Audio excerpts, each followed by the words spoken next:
What's good, everyone? OJ here. Welcome back to another RPG and Nintendo video. Today we've got a lot of interesting information and discussion to go over, but before we get into that, please make sure you hit that like button, subscribe if you are someone new, and click that notification bell to get my videos first. Now, there's been a lot of information on various different games to come out recently, especially in the RPG realm. I wanted to give you guys a little bit of an update of some of the content on the channel and things that I am also working on, and we will have that later in the video. But first, we're going to start off with the surprising, or even more surprising, sales numbers for NieR Automata, the end of Yorha edition on the Nintendo Switch. Now, right now, we do not have the Media Creates or Famitsu sales. I will be reporting on those next week, so look out for that. Thursday next week, we will be reporting on that. But for right now, we can take a look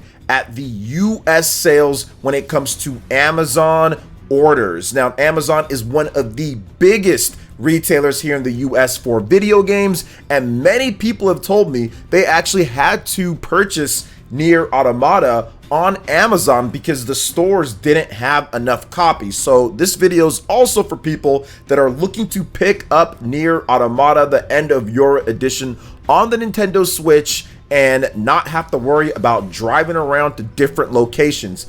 Amazon does have it for the $39.99, and of course you get all of the end of Yorha content in there, in addition to some exclusive Nintendo Switch outfits. Now, we have to discuss this because the game on Amazon has reached all the way to 4th place on the Amazon bestsellers with new releases. It's right up there with games like Pokemon Violet, Pokemon Scarlet, Splatoon 3, and then in at number 4 is NieR Automata, the end of Yorha edition. And in my opinion, I talked about this before and how it's important with the reviews and also with the quality of the game and the confidence that Japanese developers are going to have going forward with the Nintendo Switch, and more importantly with the next Nintendo system. If they see big RPGs like NieR Automata, like Persona 5, which we're going to talk about in just a bit, do well,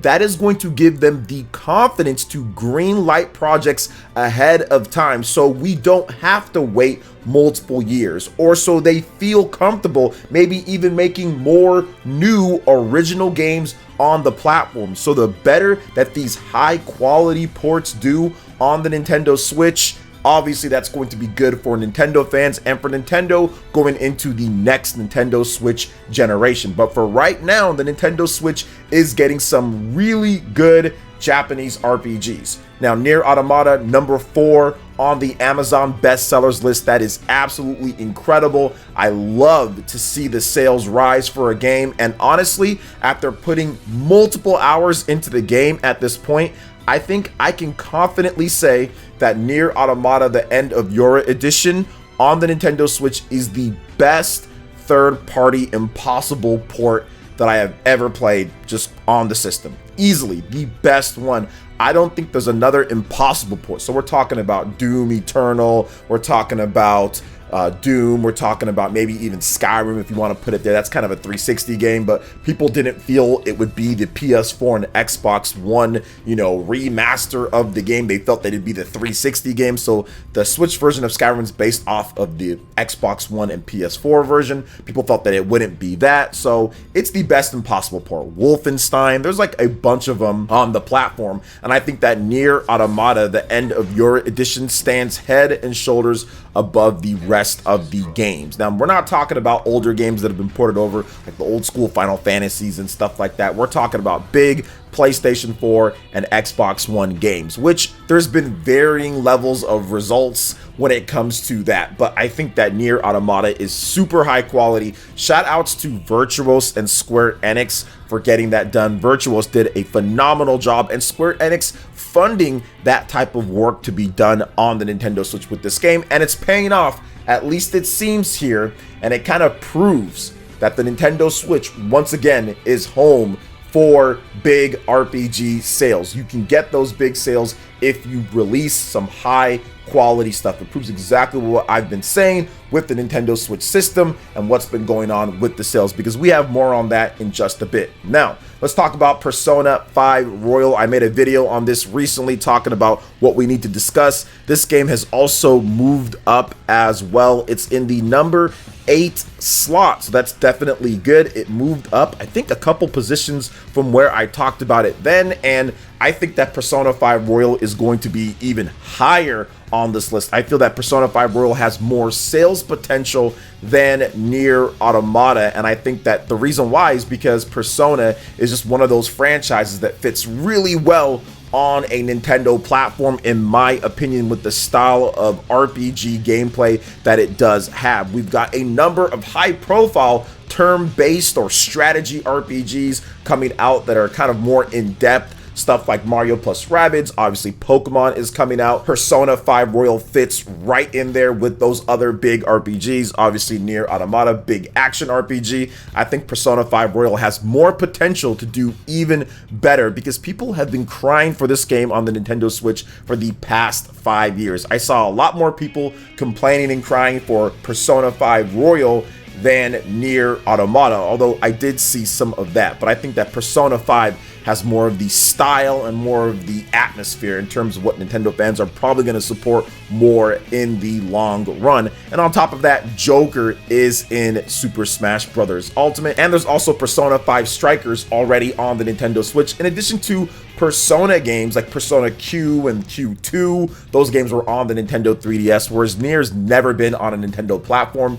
This is the first time that a NieR franchise game, or even going back to Drakengard or whatever the case is before that, any of those titles from Square Enix, first time ever. So I feel that Persona has a bit more, I would say, room to kind of grow on the platform, but we're gonna have to wait and see on that one. I'm just happy that both of these games are up here charting and doing very well. From what I understand, the Xbox version of the game, I'm not even sure if that had a physical one, but I don't think it would have charted high on Amazon anyway, as a lot of Xbox owners already have moved over to digital, whereas Nintendo Switch owners are still kind of on the physical bandwagon. That's why you see Amazon and physical game sales being dominated by the Nintendo Switch. So once again, very good to see these big RPGs, Splatoon holding really well, and Persona 5 Royal jumping up on the charts. And look out, at number 12, Bayonetta 3 is right there creeping up. I think that game is going to surprise a lot of people, but we will have another report and talk about that game at another time. Now, I did also want to go over a couple other things as well. When it comes to the big RPG news series that I will be doing, I am going to be producing a high quality RPG show coming up. I'm getting everything ready for that to go probably by the end of the year or so. I just wanted to give you guys a heads up that I am working on various different things when it comes to the RPG news on this channel. It's going to cover RPGs, it's going to cover, of course, strategy games, it's going to cover the action games that have those RPG elements like Bayonetta. So it's going to be an all-encompassing, really high quality show that you guys can look out for, probably producing once a week. And then of course we'll have these smaller RPG news videos and RPG drops throughout the week as well. So I'm really looking forward to that, and hopefully you guys can get excited. And of course, if you're someone new and you're into that, subscribe to the channel. Now let's go ahead and move on to this last topic here when it comes to some RPG sales, because we did get some sales numbers in Japan for some new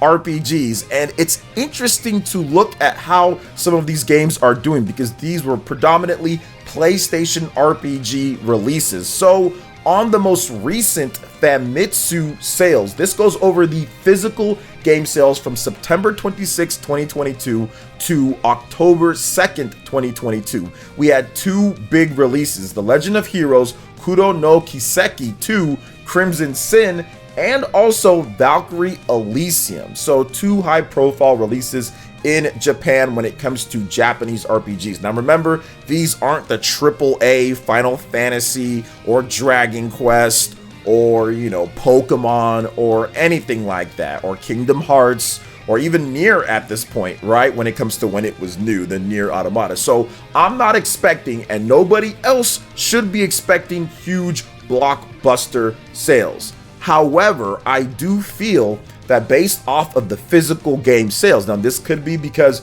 the digital sales have a pretty good ratio or more than usual, but the physical sales seem like they are dwindling quite a bit, which goes back, or more like ties back, to my discussion about the Nintendo Switch and RPGs and kind of how the Japanese market is. Not the complete worldwide market, but the Japanese market and what's going on there. Because we've got two of these games here. So let's first start with The Legend of Heroes Kuro no Kiseki 2 Crimson Sin. Now that was the highest selling brand new release of the week. It sold 36,261 units on the PlayStation 4 and 14,446 units on the PlayStation 5 for a total of 50,707 retail units. Now, I'm not exactly sure because they don't divulge these numbers when it comes to digital sales, but the digital ratio of PlayStation 4 games and PS5 games at this point isn't very high in Japan. I don't think it's very high in Japan. Sony has really more talked about the worldwide market and kind of how those, in terms of the digital to physical split, is pretty good. Now, we're gonna have to wait and see if those numbers ever come out. I doubt that they will. Now, the next high-profile launch was Valkyrie Elysium, and it opened up at 23,295 units for the PlayStation 4 and 17,067 units for the PlayStation 5, totaling 40,362 units. So if you look at those sales numbers, I mean, you can combine all of those numbers between Kuro no Kiseki 2 and Valkyrie Elysium, and that didn't even equal the first week sales for Xenoblade Chronicles 3. Now, I would say sales-wise, obviously Xenoblade has made a huge jump over the past decade or so when it comes to its debut sales in Japan. It actually started out really good, but Kuro no Kiseki, these games, Legend of Heroes, used to sell upward of that 100,000 or in the same ballpark as the Xenoblade series. It was there, and it seems to be a lot lower. And remember, the Xenoblade games, they don't have their digital sales in the Famitsu either. So these games between Xenoblade and Kuro no Kiseki used to actually be around the same. It's dwindled for Kuro no Kiseki, while Xenoblade, with the popularity of the Switch, has only been going up. Now, Valkyrie Elysium has always kind of been a PlayStation brand, a PlayStation type of thing, so I can understand. I completely understand, you know, that being on there. However, I do think that Square Enix needs to rethink what they want to do with that franchise, because the game didn't necessarily review that great. I'm not saying that affected the game sales here, but it didn't review that great, and these sales seem to be pretty low as well. Now, I wasn't expecting much more than this, but I do feel if they created a Valkyrie profile game, which is what the franchise is based off of, that is true to the Valkyrie profile brand and actually have it with some modern graphics, you can create a great AA RPG that can sell extremely well on the Nintendo Switch and also PlayStation brands. I think that could be a 70, 80,000 plus if it was like classic Valkyrie profile and it was on both systems. So we'll see what happens going forward in the future, but I think that you can clearly see here that the sales of a lot of these Japanese games are dwindling on the PlayStation brand in Japan, just because the PlayStation brand in Japan is not as strong as it used to be with the PlayStation 3 and the Vita and even the PlayStation 2, of course. The sales have been dipping every single generation, from PS2 to PS3 to PS4, now to PS5. So it is what it is on that front, guys. I mean, I'm not trying to sit there and say that PlayStation should not get these games. I definitely feel that Japanese RPGs should be on a lot of systems. I'm just saying I think that it's time for Falcom and Square Enix, when it comes to the Valkyrie profile, Valkyrie series, they need to rethink what they want to do on there. And of course, Falcom, I think that they already know, because they've talked about this, that hey, we got to get stuff out on Switch faster as well. But we'll see what happens in the future. So what are you guys' thoughts when it comes to everything that we discussed here, from the sales with NieR Automata and Persona 5 rising on the Nintendo Switch on Amazon, also the new big RPG news video show that we're going to be doing here on PlayerEssence, excited for that, and of course these sales numbers as well. What do you think? Let me know in the comment section below. Alright guys, that wraps it up for this video here. Thank you so much for watching. I do appreciate it. Please make sure you hit that like button, subscribe if you're someone new, click that notification bell, and we will see you for the next video. Peace.